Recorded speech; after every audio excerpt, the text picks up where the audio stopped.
already gotten compliments on the bucket hat he was wearing yesterday, and I've had people that have called in this morning and asked who was your entourage. You had staff with you, didn't you? Yeah, a Yeah.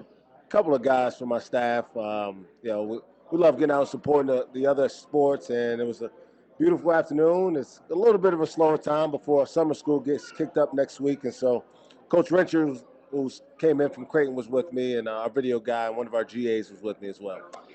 You got a position on staff to hire, don't you? I do.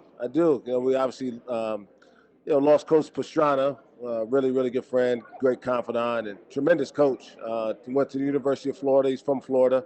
It was an opportunity to get closer to his family, and we're gonna miss him. But yeah, we'll fill it, and we'll have somebody in here that's really good. Yeah, and it wasn't lost on me that the two guys that Florida lost off their staff this year both got head coaching jobs, and I know that's something you want to see, where guys, when people come in and pluck people off your staff, it's for head coaching jobs. Absolutely. I would have loved for all my guys to be here until they become head coaches, and I want to continue to hire guys that are really good. And sometimes that means when you have really good guys on your staff that other people want them, and that's what happened with Coach Pastrana.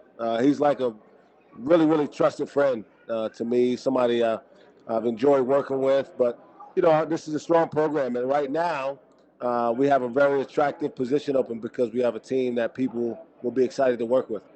Yeah, I could go a lot of different ways. I'm not going to start with the hat, but I will start with the fact that I don't always come down and get into the crowd, but that was too inviting yesterday. I went down before the game started out of the press box, and that's a beautiful stadium. They've done a lot to it, but the press box has screens over the windows. Okay. Which, man, that kind of bums me out. But hey, it's okay. But that was a rowdy section. That was fun down there yesterday. It was a heck of an environment, and first and foremost, what Kenny Gajewski is doing with the softball program here at Oklahoma State is nothing short of amazing. First of all, he's a tremendous person. I've had the pleasure of getting to know him here over the last 4 years since I became head coach.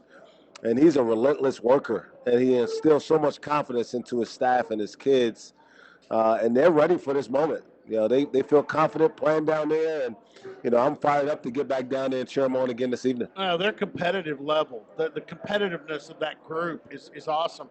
And I'll say this, because I'm going to compliment you at the same time I compliment Kenny. My daughter-in-law played softball here. She was catcher back in the day before Kenny got here. And again, my son played football here, so that's a football-softball relationship, which there's a budding one going on right now. And Josh Fields, who played quarterback here, married a softball player. But one of the things Kenny has done that's made my daughter-in-law feel great is, even though they didn't play for him, he's embraced the former players. They feel welcome here, and I know that's something that your predecessor and even the one before him maybe didn't do as well, but I've heard from more former players here in basketball that say, Coach Boynton gets it. He welcomes us. We're even though we weren't one of his players, he treats us like we were. Well, it's really important in my mind that the kids who come here and lay it on the line for this program understand that just because the person sitting in the head coaching chair changes doesn't mean that this isn't still their school, and this isn't the program they should always be proud to have represented and want to support moving forward. And so I love having the former players, guys who put that uniform on and help, give us a opportunity to have such a proud program that we can recruit to. It's because of what Desmond Mason and Bryant Reeves and Marcus Smart and Juwan Evans and on and on. And obviously what Coach Sutton and Coach Iba have meant to this program. This is their school. Like, those former players, they're not former in terms of this is their alma mater forever, right? They have degrees from here. They practiced on that court. They've run those stadium steps. They've lifted weights. They've bled. They've cried in that locker room. And it's really important that they understand that that should always be something that they should feel good about being a part of. And as long as I'm here and have the opportunity to, and I'm thankful that I'll be here for a little bit longer, that'll always be a really, really big priority for us. Yeah, I've had more than a couple of former players say to me, hey, we didn't feel welcome there for a while. With Coach Boynton, we feel welcomed again, and I do believe that's important. I think it also helps, when you're that kind of ambassador and your program has that kind of attitude, that it's welcoming for recruits. Obviously, you've done a tremendous job there, and I know his dad well. I've worked with with Bryce Thompson's dad a bunch of times on broadcasts statewide. But man, what a pickup! That's going to be fun. Yeah, what a family. Goldie, his mom, and Rod, his dad, both athletes. That's all said. Yeah, And, yeah. and now they're going to wear orange. Yeah, he's got a younger sister, Sydney, who's coming up the ranks in volleyball now, and I think she dipped her toe in the basketball world for a little bit, but just a great family, and obviously because he comes from a great family, he's a great kid. Really good student, responsible, respectful, hardworking, just all the things you want in a college student athlete. He understands that this is about the balance of both, right? The experience as a student, but also the opportunity as an athlete to do something you really love. And I think our fans will love seeing how much he cares about being a part of our program. And I'm excited to have an opportunity to coach him.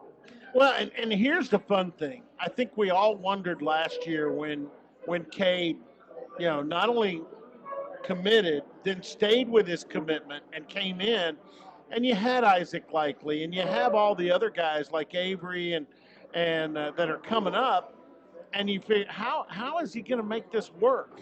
Well, and his attitude was a big part of it. I want to ask you about Cade again coming up, in a minute with his future to the NBA. But now we all know, Avery proved a lot of things last year. And he thinks, hey, I got a big stake in this. Obviously, Ice has got a big stake in it. The Twins are getting better. Moncrief. You got a lot of – now Bryce Thompson comes into this mix. How much fun is it as a coach and coaching staff to figure out, it's a recipe. You got to get your recipe going. And when they report for summer school, even though you guys don't get enough hours with these guys, the NCAA needs to change the rules, but you get to start making the recipe. Absolutely, and it's one of the things that I enjoy the most. I love the recruiting part. I enjoy meeting families. I like traveling. I like evaluating prospects and developing relationships in that regard. But the thing I enjoy the most is being on the court with these kids and putting the pieces of the puzzle actually together. It's one thing to recruit them and get them all here, but then to figure out how they work together, to be able to help Avery understand that just because Cade's coming in and Ice is already here, there's still a place for you. And no one had as much success, no one had more success in terms of improvement from year to year than Avery Anderson did last year. And that'll continue. And now we have some more pieces, different dynamics. Rondell Walker's going to anticipate a bigger role. Yeah, I forgot to mention Rondell, and I wouldn't want to do that. In fact, Rondell's played a lot of pickup with Bryce over in Tulsa. They have. And they've got a relationship going back to their childhood. Yeah. And I'm thankful that those kids believe in our program and want to be a part of it. The one thing I do take a lot of pride in is, we've had to run a couple of guys away because of behavioral stuff, but we don't have a whole lot of guys leaving our program on their own. And I think it's a testament to our staff and just the understanding of what they're a part of here at Oklahoma State, that kids don't want to leave. They want to be here. And it's strange, right? There are 150 college basketball programs with at least 5 transfers out. Oh, yeah. We have one, and it was Fair and Flavors, who decided to go try his hand at a different level. And we respect that, but our guys want to be here. They want to compete. They want this level, this environment, and they want the atmosphere that we have in Gallagher-Iba Arena. And the recipe, that's the other thing, too, because, I saw spring football with Coach Gundy, and they were doing a lot of scrimmaging, but they had 115 kids, and they were getting through first, second, third teams.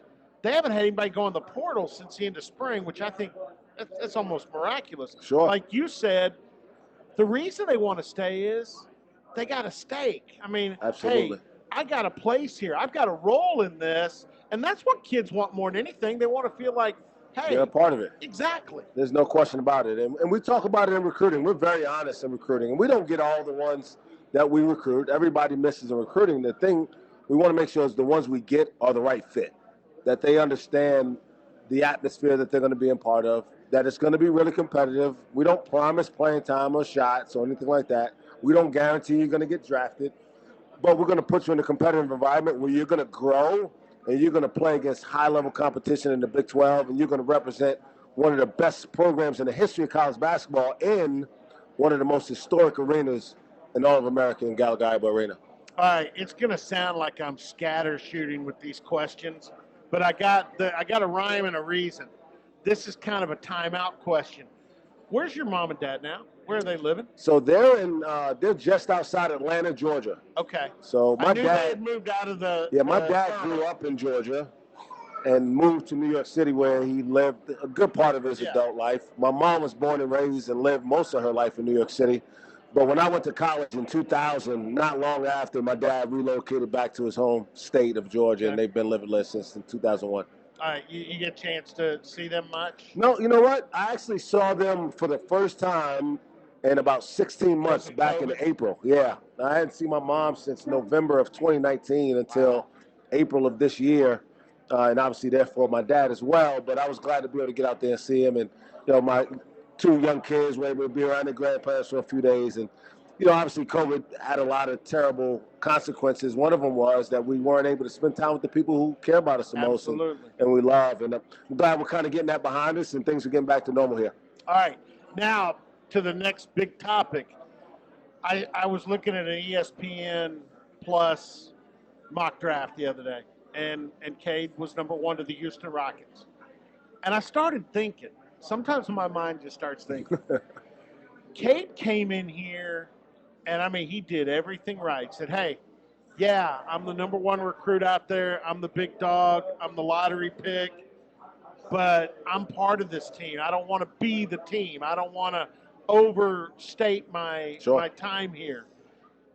But when he goes to the pros, does he have to form a different attitude? Because that's a whole different ball of wax there. Yeah, and I think that's what makes him unique. He certainly has the ability to be an alpha. I think he has a unique ability to understand the moment and what's necessary. And that could be whether in how he plays from one game to the other or how he adapts to the environment that he's in. I certainly have a bias. I hope he ends up with the Thunder so that we can see him more, right? But if it's the Rockets or Cleveland or whatever, he'll do well because he understands he's as good as there is anybody out there, but he can fit with any roster that you have already. If you have another point guard, he can play with another ball-dominate guy, but he can also be that guy if you don't. He can shoot the ball well from 3. We saw the things he does on the court, but the thing he does best is he adapts from one situation to the other seamlessly. And to your point earlier, the reason we had success, a big part of it was Cade didn't want it to be about Cade. Everybody else wanted it to be about Cade, but Cade wanted it to be about winning. And that's why we won, because he embraced that. He was all in, and his teammates followed suit. But sometimes in the NBA, the organization does want it to be about Cade. Sure, because it's more about the marketing and the entertainment and the selling tickets and jerseys and stuff like that. And so there'll be an element of balance there. But I know this one thing about this kid is he wants to win. And so no matter what situation he goes in, he's going to force that mentality into that organization, whether it's there or not. Will Kanan help him with that? Will he be kind of like the alter ego back there saying, okay, this is the way to read this situation? Yeah, no question. And, a lot of people were critical of both the decision to bring Cannon here and his decision then to leave subsequently. And 100 times out of 100, both decisions were correct. He needed to be here to help his brother transition here, understand, but also the next level, even more importantly, the kid's going to be worth $100 million in about 2 months. Yeah. And at 19 years old, which he still will be at the time, that's a lot to be able to. The most mature, well-intended kid can sort of get off track when you have those kind of things coming your way. And so Cannon will play a big part in just keeping things in the middle of the road, making sure that the balance in his life is there, that family remains first, and the kid will take care of all of his business on the court and off it as well. Yeah. I'm going to kind of do the Gavin Lang thing. because those are all the questions. The other question I had, you answered this morning on Sirius, Sure. and that's about the stuff with the NCAA. Yeah. It's hard for me to ask about it because when I do, I get frustrated. This has been ridiculous. I agree. Jay Billis said what I really felt last year, and that was, look at this. They didn't gain any advantages.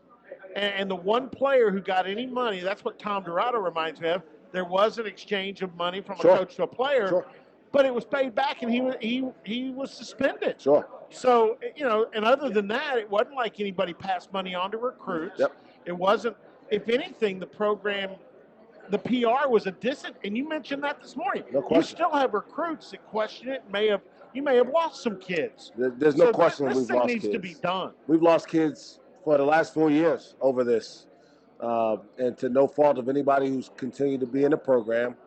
The fact that we would have had to even consider last year not playing in the tournament with that team of kids who showed the real character, right? You talk about resolve and commitment and loyalty, like that should be rewarded. Kids doing things the right way, standing in the face of adversity and continuing to work hard. But the truth is we don't control the timetable. We're at their mercy, unfortunately. And I hope that they can come to their senses and understand the punishment, if any, has already been done. We've already dealt with the consequences of that hanging over our heads. And we've been resourceful and resilient and have overcome it by continuing to work at the recruiting part and continue to pour into our community with our players and develop them the right way. But I just can't wait for the day where I can have a phone call with the recruit where that's not part of the discussion, and imagine what we could do then in terms of getting the right kind of players in here.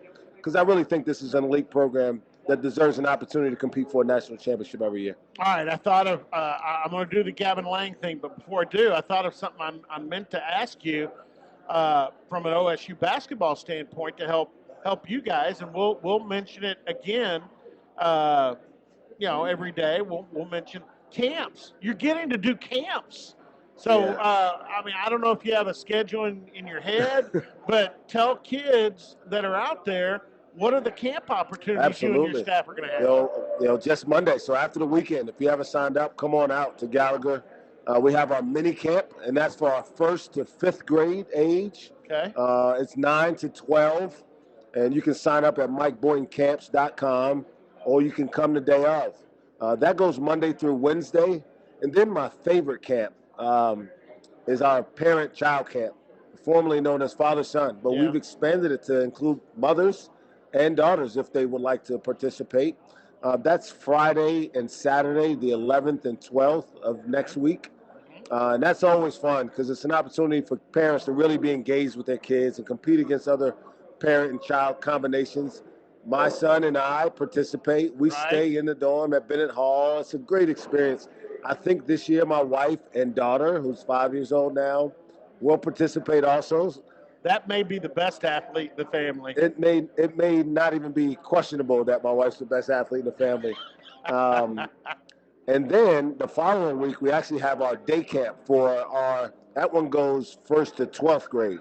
So you can really get every age group in there, and we'll divide them up, and it's 9 to 5. So that'll be the 14th, 15th, and 16th of June. And then we finish with our team camp, and that's our high school competition level deal, and that's the 18th and 19th of June. How many teams can you get into that? We can get up in the 70s when we use the facilities here around town, including Stillwater High School and the Colvin Center. And the practice gym and GIA. So it's a great, highly competitive camp, and it should be one of the best years because no one's been able to get to it. Yeah, so people are chopping at the bit to be able to get back out there. I'll drop one bit of knowledge. This hadn't been out yet, but I've been asked to join USA Basketball's coaching team for the 19 and unders that are competing this summer. And so I'll go down to Fort Worth around that same time, about the 3rd week in June, to help them figure out who they want to have on that team, and Jamie Dixon's leading that group. And so it's an awesome opportunity to be a part of USA Basketball. And that's outstanding. Now, is that the same group that Bruce had? Yes, so that was 2 years ago. Bruce had that team, and on that team was Cade and Ice played together there, and they won in Greece. Yes. They went to Greece and won the gold medal. So Jamie Dixon's leading the team this year, and I'll be a part of his on-court coaching staff. Well, I've heard Coach Weber talk about it several times, how much fun he had with that, and then we saw that when he played against these guys, and how much fun it was for him to go over and hug Cade or Sure. Ice, and it's a chance to bond and make some more relationships, even with players who may not play for Oklahoma State, but you get the experience to get to know them, and Absolutely. And the ultimate, right? Being able to represent your country yeah, and have that USA across your chest and knowing you're competing against the best athletes in that age group in the world. So it'll be a tremendous opportunity, and I'm thankful for the people at USA Basketball for thinking That's enough cool. of me to have me included in it. No, that's really cool. That would go along. I That scooped would, Stephen Howard on that. He hadn't even been able to release that yet, so you got the first dibs on that's that. awesome because I was going to do the Gavin Lang. Is there anything else that you want to say? And I love the way Gavin's come up with that Sure, because sure. there's been some great stuff come out when he just opens it up. Yeah. I mean, we're excited just to be back. We actually have our 3 newcomers that have signed with us. We talked about Bryce Thompson, Right. Tyreek Smith, the transfer from Texas Tech, and then and Woody Syracuse. Newton, the transfer from Syracuse, are all on campus already, checked in, ready to enroll in class on Monday. And then we have all of our returners. Most of them are back already. Isaac likely gets back tonight, and Avery Anderson won't be back until Monday. His sister's getting married this weekend, so it's Okay. important that he's able to be there for her. Have you used much of Boeheim's zone ever? You know what? We played more zone last year. I know you did. And that was kind of a replication, if you will, of that zone. So Mike Hopkins and I actually became good friends through Isaac. So Mike Hopkins was on Bruce Weber's USA Basketball staff 2 years ago.